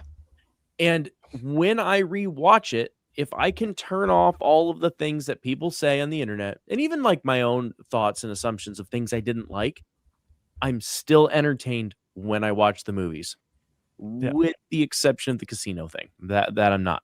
But can't tell by you. Well, it's funny because I felt the exact same way when I watched Rise of Skywalker specifically in 2019. I was like, "This is so awesome!" It blew my socks off, and I felt the same way. Sort of when you start to dissect it a little bit more, then it becomes an issue. Like that dagger came out of nowhere, and it's not really explained. Palpatine's return, it's not really explained. Now, fast forward 7 years later, and we're in 2026 now. Now you have Shadow of the Sith, which explains all the Ochi Bastoon stuff, explains all the dagger stuff. You have the Bad Batch, which pretty much, the Bad Batch is a great show, but the one big thing it does for me is shows that Palpatine's been working on Project Necromancer since the prequel era, since like decades and decades before he somehow returns. And I love, because I just watched Rise of Skywalker again, I love that one of the first lines he has in the movie is, the dark side is a pathway to things some consider to be unnatural. It draws a direct through line to the prequels when he's telling that to Anakin, telling him that he knows the way to save the ones you love and live forever. Or, well, he doesn't say that, but his whole purpose, his master's whole purpose, Plagueis as well, is to live forever, is to have this, even if your apprentice throws you down a giant whatever, you can survive that. And I love that idea of 7 years later now, we have Project Necromancer spread out throughout the entire timeline, to the prequels, to the Mandoverse, with mentions all over the place, seeing it in the Bad Batch. And Palpatine's one goal, to live forever, to do what his master failed to do, Plagueis, because that's the entire Plagueis novel as well. And I love it. I was sitting there watching The Rise of Skywalker with Samantha, and she's sitting there, and I of course, go into every project going, everybody hated this, by the way. That's how I start everything. But we're sitting there watching the opening scene, which is Kylo Ren on Mustafar. And I go, by the way, this is Mustafar. She's like, what, really? And then I explain that, because now the whole lore of Mustafar and how it's reverting back to a non-lava planet, that's so cool. Yeah. But you didn't know that going into the movie either. So again, more added lore. So I'm explaining that to her. And then he goes to Exegol after finding the Wayfinder. He sees Palpatine, and when he goes, I have been every voice you've ever heard in your head, like that's so cool. And then he says the thing about the dark side and what could you offer me? And then you see the Death Star, or the Star Destroyers, rise through the ice, and he says everything. And he's talking about Rey. And then it cuts to Rey training, I think. Oh, no. It cuts to Finn and Poe on a mission about... Yeah. So after it cuts to that, Samantha just looks at me and goes, that was a great opening. And I was like, yeah, it was. I was like, that was so freaking cool. But it's, again, and this seems to be a conversation we have all the time when I rewatched Book of Boba Fett, or Ron rewatched Mando Season 3, is you forget how good these projects were when you haven't seen them in a while, or you just hear online that The Mandalorian Season 3 sucked, The Book of Boba Fett sucked, or the sequels sucked, over and over and over again, and you see it online, you see the words, and you read them daily, and you go, yeah, those did stink. And then you go back and watch them, and you go, actually, this is really good. Like, this is really, really good. So I'm sitting there watching Rise of Skywalker, sort of having not seen it in years, and I'm going, this is way better than I remember it being, with the added bonus of now knowing where that dagger comes from, and how Palpatine gave it to Ochi to find Exegol, to fix his scars and all that. And with the added context of Legacy now, with all the Leia scenes with Rey, means so much more, especially because Carrie Fisher passed before the filming of the movie. And it just has this added weight because I have the added context. Palpatine's return makes so much more sense now and is more explored now with the Bad Batch and with the Mandoverse. And it's just somehow, or not somehow, I just explained how, it's a better movie. It just is. Yeah. And it's been elevated so much in my mind.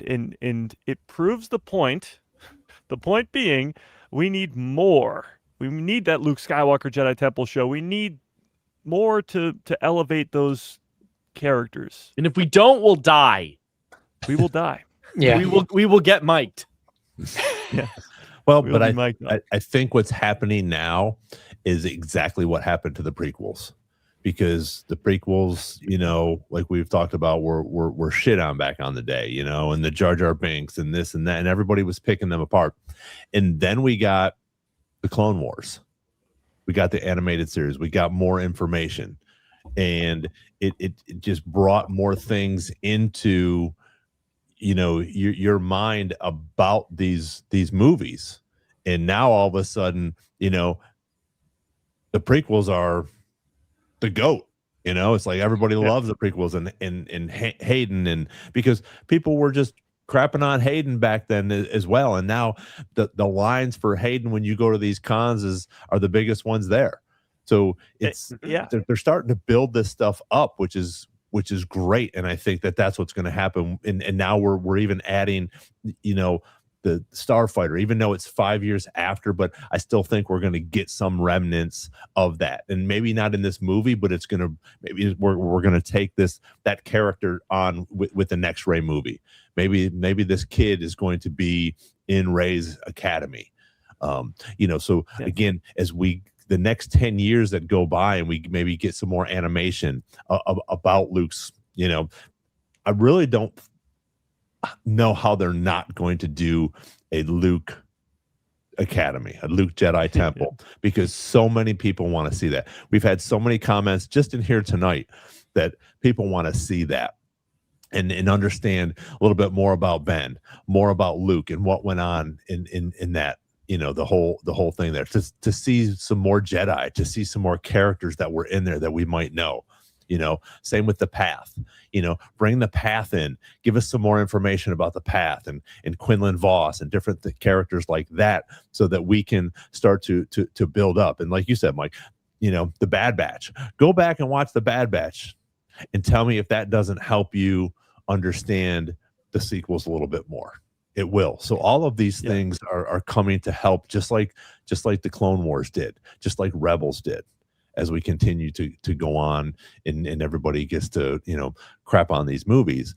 And I just thought it was really interesting and, like I said, emotional for me to have some more information about these through the books and the comics, and then go back and watch those movies. This last week, when I watched all three of these movies, that was the best movie watch for me for those three movies. I enjoyed them the most this last time because I have a little bit more information about them. Like you guys said, at the movie theater, I was like, this is awesome, this is great, and then when we step out, we start to analyze a little bit, and you're like, well, wait a minute, how'd that happen? There's no explanation for that. Well, why is Luke one of the fan favorite characters, badass OG, Jedi, taking a lightsaber and throwing it like it's a toy, and he doesn't give a shit about it anymore? Why did Yoda act so goofy in Dagobah? Yeah, like it is funny. Yeah, you're putting this rose-colored glasses over the original trilogy when the exact same things happened in the sequels, as Derek just pointed out. Yeah. And Ron, you brought up the prequels getting hate at the time. It's the exact same reason we just talked about with the sequels. The sequels, people came in with these high expectations of a certain thing happening, and it didn't happen. With the prequels, people thought they were going to get more of the originals, and George was like, nope, I'm doing something completely different. And then people didn't like that. At first, they didn't like that. The audience he made it for, the younger audience, grew up, and now they're adults now, like myself, and we are very much love those movies in that era. So the same thing is now happening with the sequels. You said the line for Hayden is long. You look at John Boyega's on the cons now too, and he is beloved. Yeah. That was not the case 10 years ago. So you're already seeing that happen with the sequels as well. Well, I would say something about him too, though. I think the difference with John is not that I think the hate for Hayden was different because people didn't like how he acted, or at least they didn't like his performance. People didn't like John because of the character and the writing. It was never his performance. It had zero to do with him, because to me, performance wise, I think he's great. Yeah. And maybe I'm wrong. I mean, you all can I agree jump with in you. here. Also, real quick, Max Rebo said Canobite was fine. It was the mom joke prank call for me. I disagree there, because to me, I thought it was hilarious. I liked it. And I think Ryan said he has to head out as well. Yeah, I do. I appreciate the invite. It's been a lot of fun, guys. Absolutely. It was a good time. But you guys have a good night. Tell everybody real quick again, tomorrow what time, and how do they find you on your game? Is it a Twitch, or how do they find you gaming tomorrow? Yeah, it's YouTube. You'll find me on YouTube under Skywalking Ryan. I stream every Thursday at 5 p.m. EST. And you can also find me on Instagram at Skywalking Ryan 182. Awesome. Well, we really appreciate you being here. And hopefully we'll get you back on here again. May the force be with you, and we'll see you next time, bro. Yeah, definitely. Thank you, guys. Have a good night. Thanks, Ryan. Good night, everybody you, in the chat. See you. Yeah, so what I was saying, what I actually really liked about that one, it was funny, but it was 100% Poe's character. It was so in character, not just him being this snarky jerk, but he was so tactical on making Hux look like a dingus, because he is like, he's aloof. Yeah.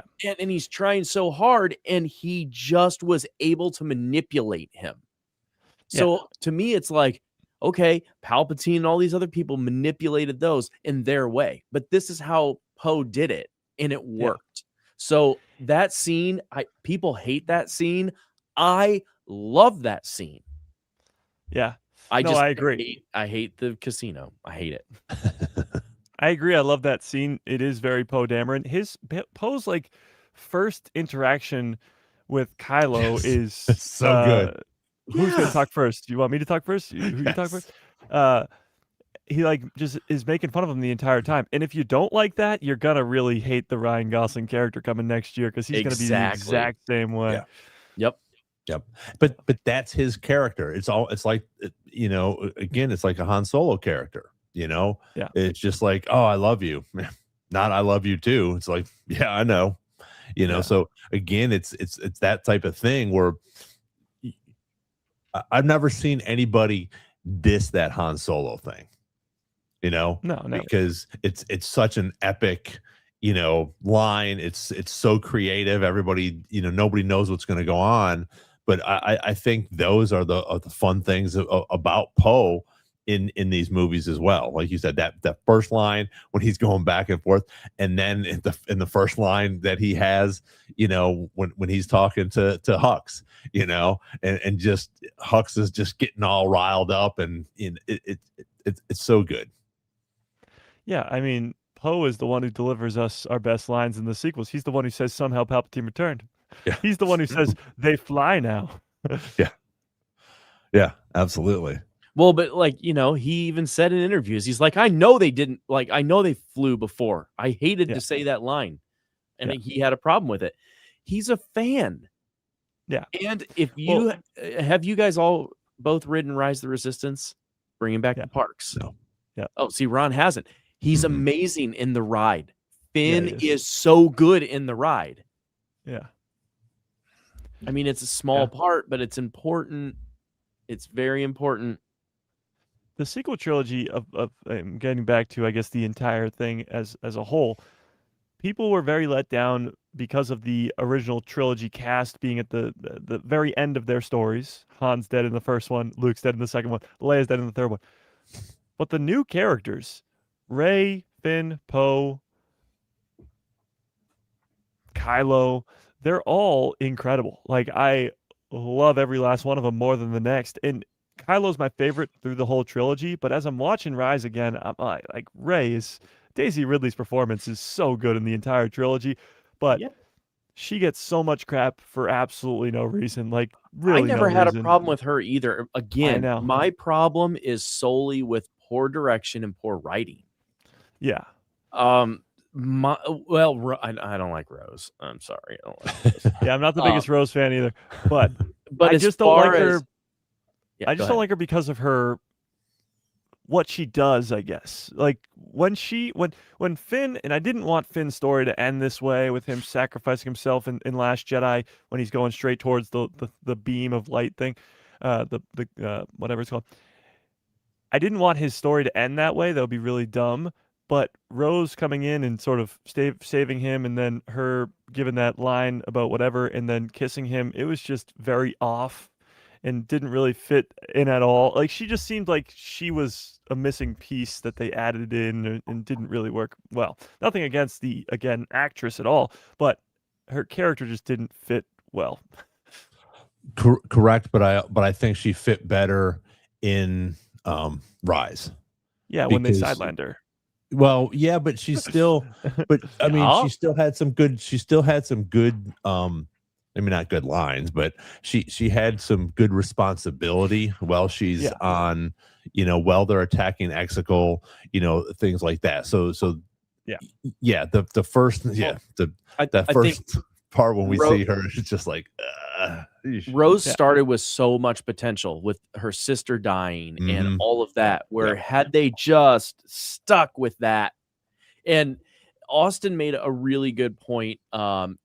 People blame for Luke's character, but blame someone like JJ and not Ryan. I blame both of them because they were both having an ego trip and fighting each other for all of that was going on. So I think they both sabotaged each other, whether intentionally or inadvertently, to make the movies weaker. I don't think it was characters. I do not think it was the actors. I think it was I think there was way too much going on behind the scenes. Oh, for sure. And jumping between two different minds is especially when they're not working together, is always going to be extremely difficult. When they weren't planning on what 3 was going to be, when they're making 2 with Ryan, it's like, well, how about let's have a plan? And that's why I like what we're doing here with Simon Kinberg, because he's the one writer and he's getting the whole plan for the whole trilogy, so it's not going to be jumping back and forth.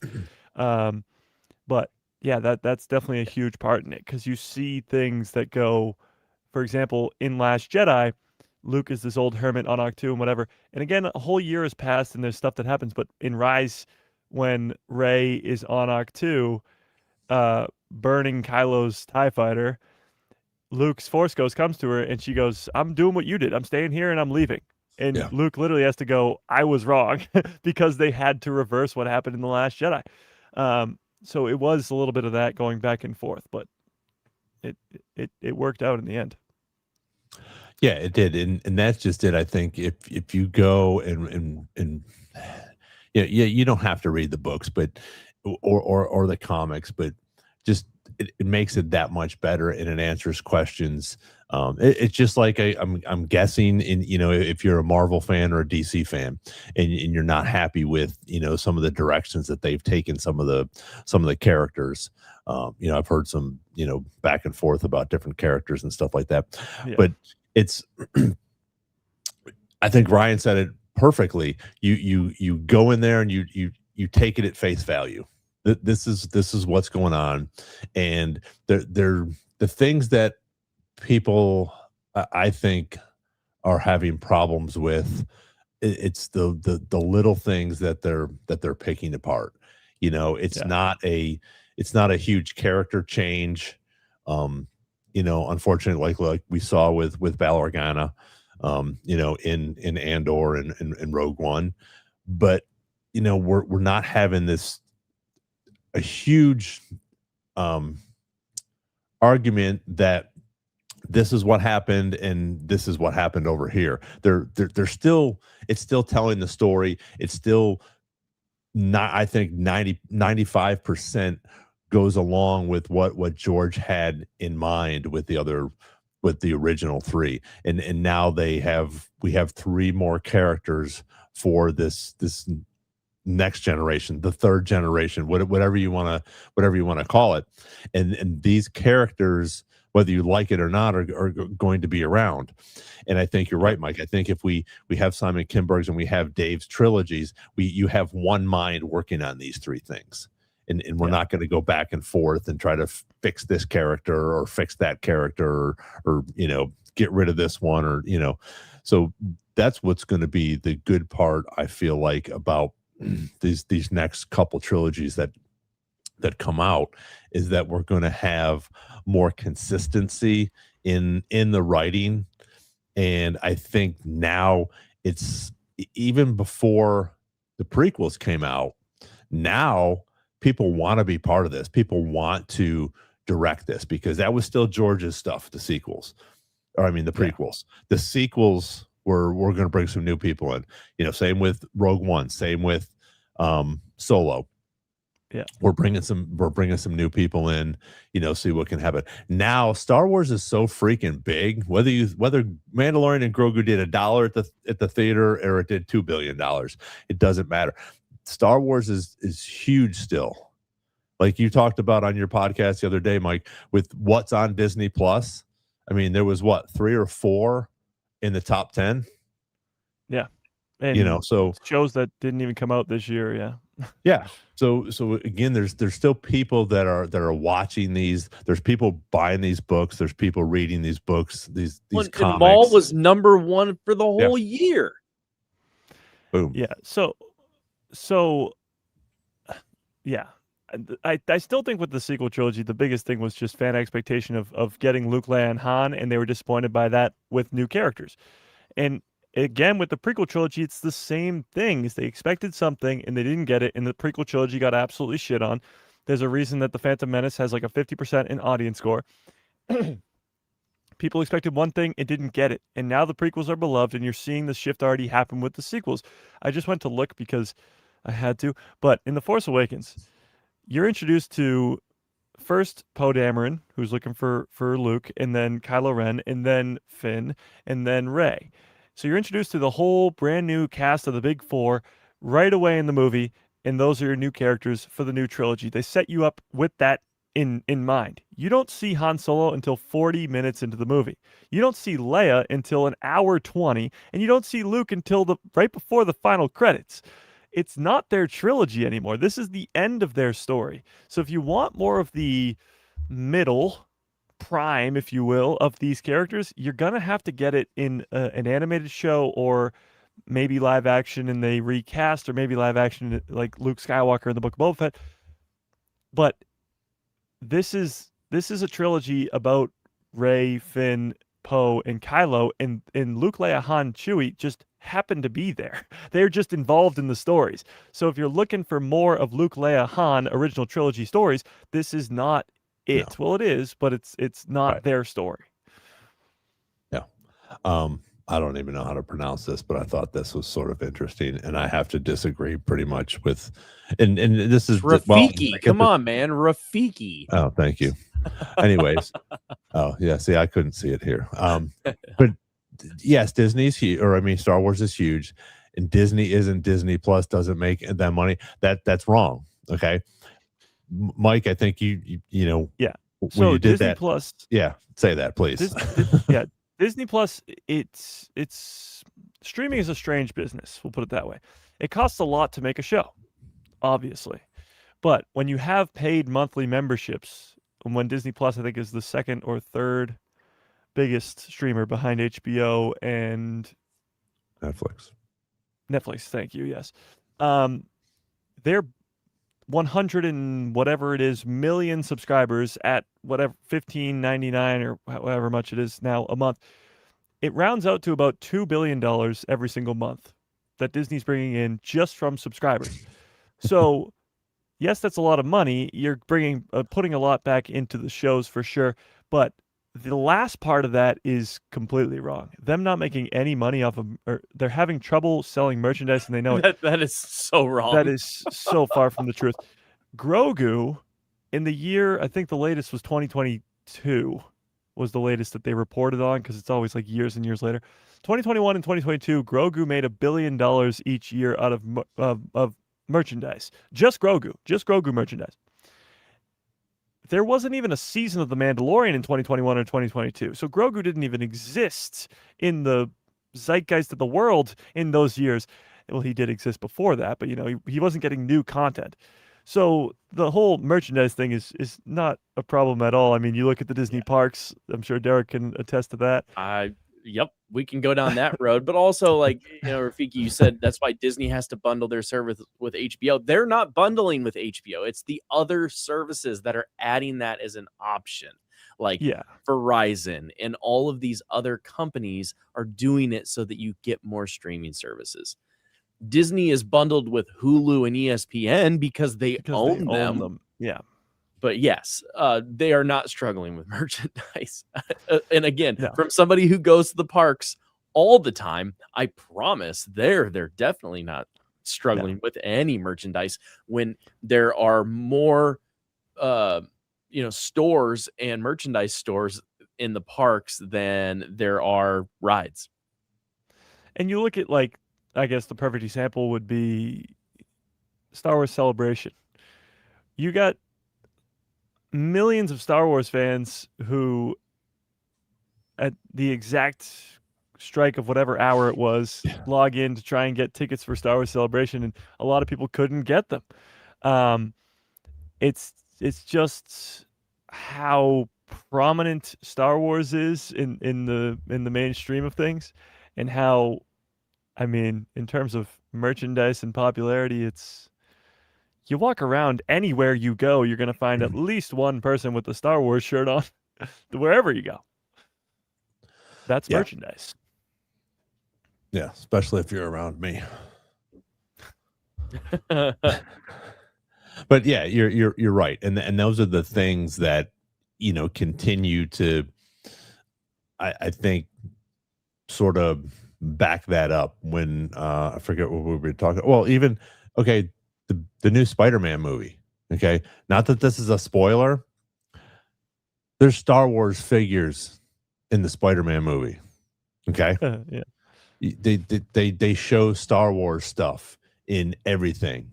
Okay, there's more Star Wars stuff in sitcoms and memes and other things than there are pretty much anything else. You don't have, you know, different memes on Star Trek or Game of Thrones as much as you. Yes, you still have them, but you don't have them as much as you do with Star Wars stuff.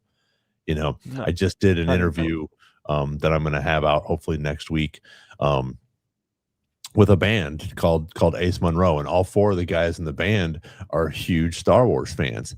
And one of my questions was, you know, do you guys use any of these one-liners? And they were just, I mean, they do it all the time, these Star Wars one-liners, and we all know them, you know, which is insane. You know, one of the biggest ones is, you know, I am your father, you know, things like that. So it's you can say they're not making money. You can say they're not as big as it was this time. Okay, Mandalorian, you know, was one of the worst money-making movies for them, or at least grossy movies for them. But they're still making. I mean, well, and we've talked about this, and like, of course, I was super wrong about what I thought it would do in the theater. But again, we've talked about this so many times about how much merch they did. Just popcorn buckets alone. Right. How many other movies not only have like their own popcorn bucket? A few movies will do that, but not multiple popcorn buckets across different brands of theaters. Yeah, like it's madness. And I said, we had our, like, my favorite clip from the show that we've ever done is that I'm a whore for popcorn buckets. Like, I went to the theaters that I didn't even watch the movie to buy buckets. It's just, it's wild. To that point, though, like, merchandise doesn't sell. The Grogu popcorn buckets, it was the third most sold all time at AMC theaters or something like that, of all movies ever.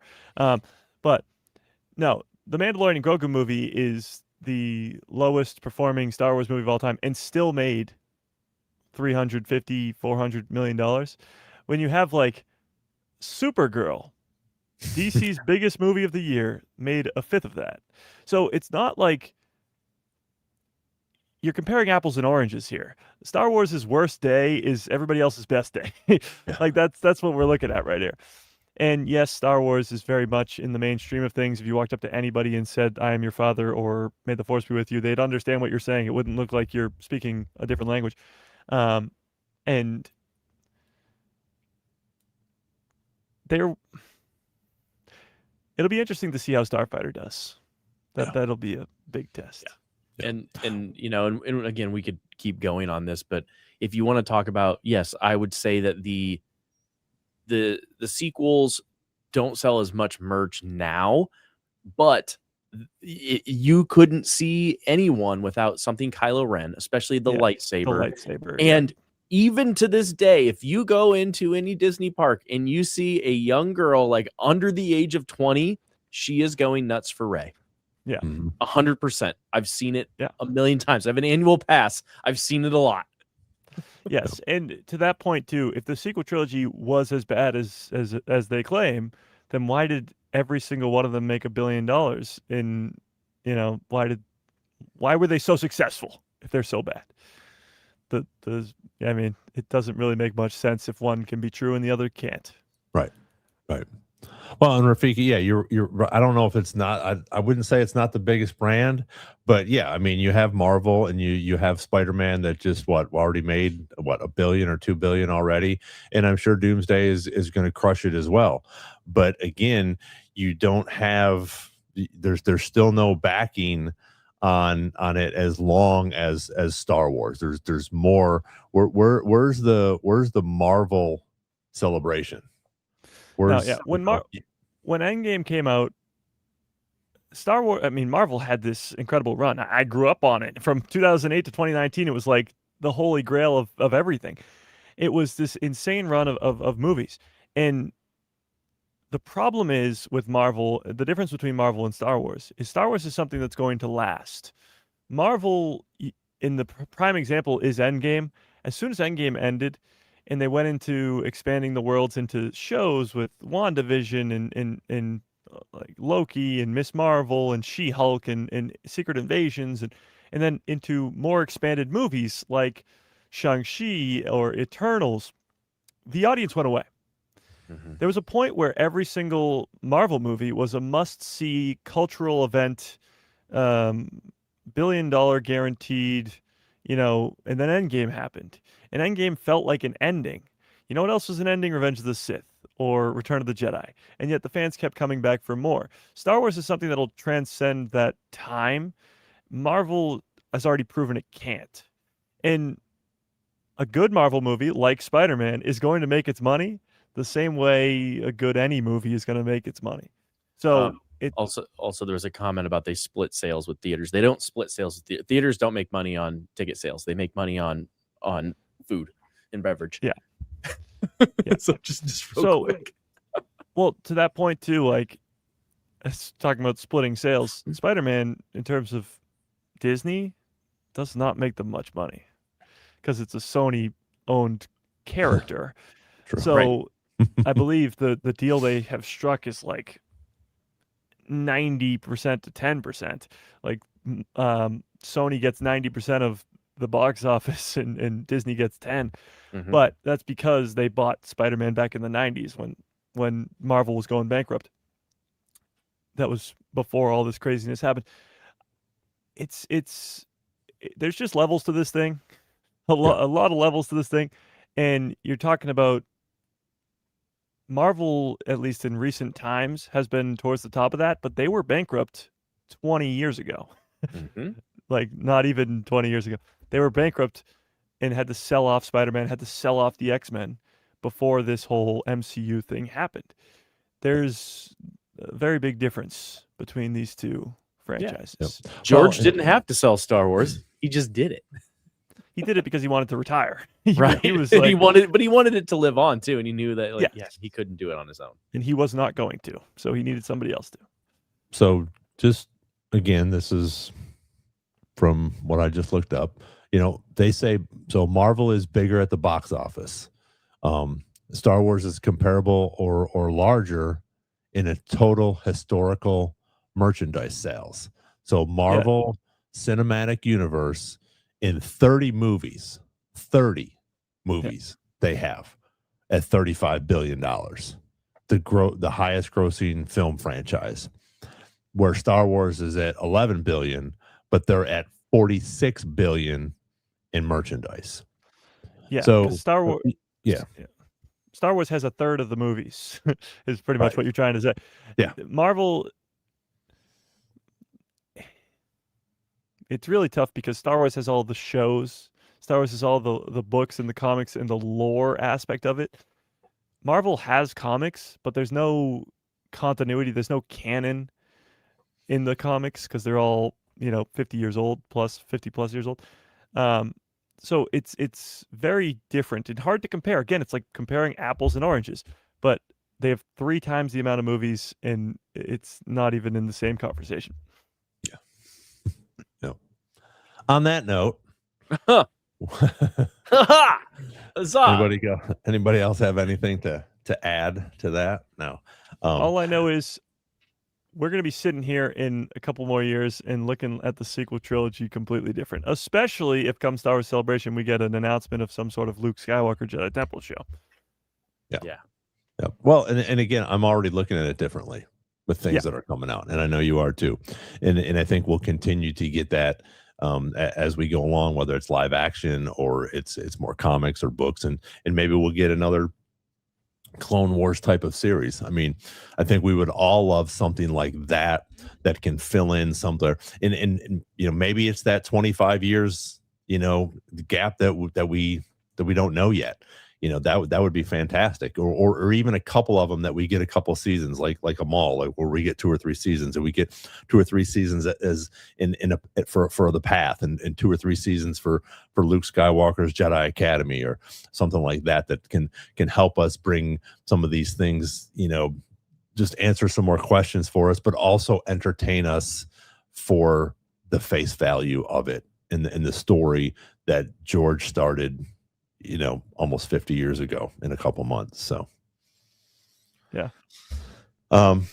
Great chat tonight. This was awesome. Everybody in the comments, I mean, I'm sorry I didn't get to all of them. I mean, you guys were just scrolling and and just trying to, I don't know how Mike does it 3 times a week, by himself, trying to, read all the comments, because we're getting to that point. I'm hoping next week, crossing my fingers, that we will be sort of monetized where we can do super chats. So I'll let you guys know.